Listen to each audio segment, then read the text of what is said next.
and welcome to EDHD 2930, Learning and Development Field Experience and Seminar. This course is designed to support teacher candidates in making theory to practice and practice to theory connections, with an emphasis on understanding children's literacy and language development across various settings. Students will spend 2 half-days per week in early childhood and primary classrooms engaging with children to support literacy learning while also observing, documenting, and reflecting on how learning and development is facilitated. EDHD 2930 is part of Clinical Block 2, which means that you will be concurrently enrolled in the following classes. For our elementary and special education tracks, you will be concurrently enrolled in LCRT 3720, which is Writing Process, Development and Teaching, and LCRT 4710, which is Primary Literacy P through 3.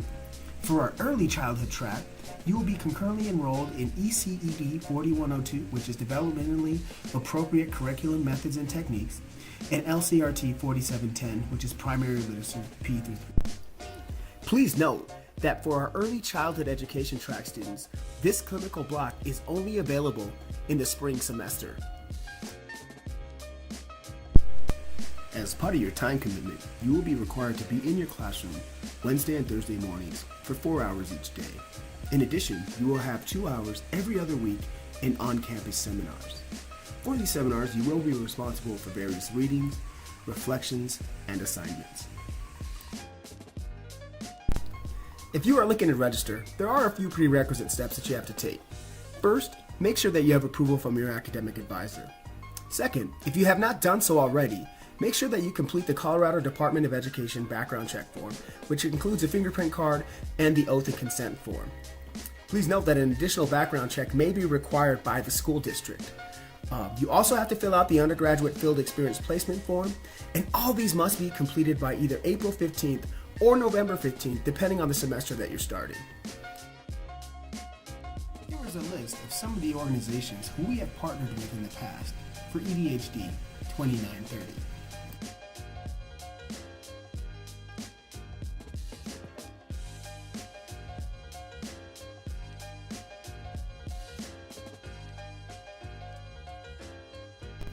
Getting there is a question that almost always comes up for students who register.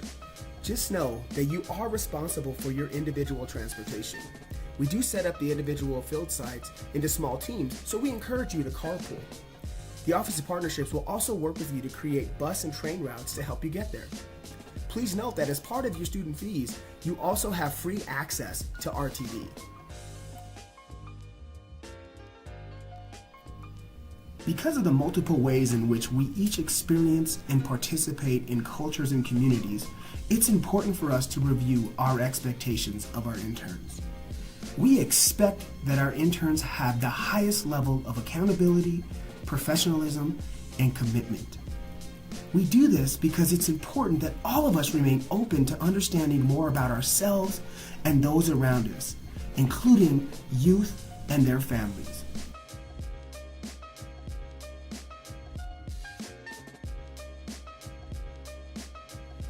Any preconceived notions about the type of students you will be working with need to be left at the door.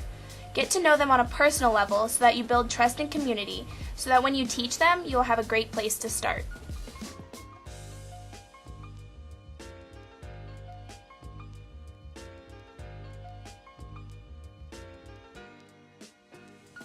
Working in the seminars, I realized how prior and new knowledge tie together. I noticed how similar each of our ideas were, and at the same time they were very differently organized. It showed me how each individual's thinking can be different. By exploring others' ideas, I expanded my own. I believe children are the same way. If we as future teachers don't allow them to show their creative side, the kids might never discover their talents and abilities. Creativity and hands-on projects should be encouraged, as it is in this seminar. What I liked best about the seminars was being able to break into groups and talk about what we had done in our classes that week, and to hear other methods and experiences from a variety of different grades and schools.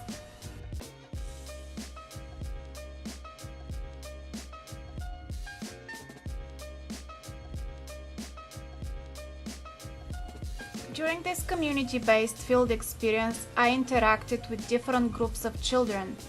Children who come from single-parent households, children with many siblings, and homeless children. This field experience made me aware of the differences between people and families from different socioeconomic statuses. So what happens next? First, make sure that you connect with your advisor. Complete the background check process if you haven't already done so. Fill out the undergraduate field experience placement form by April 15 or November 15, depending on the semester that you're starting. And lastly, the Office of Partnerships will contact you with registration information for EDHD 2930 and help you sign up with your partner organization.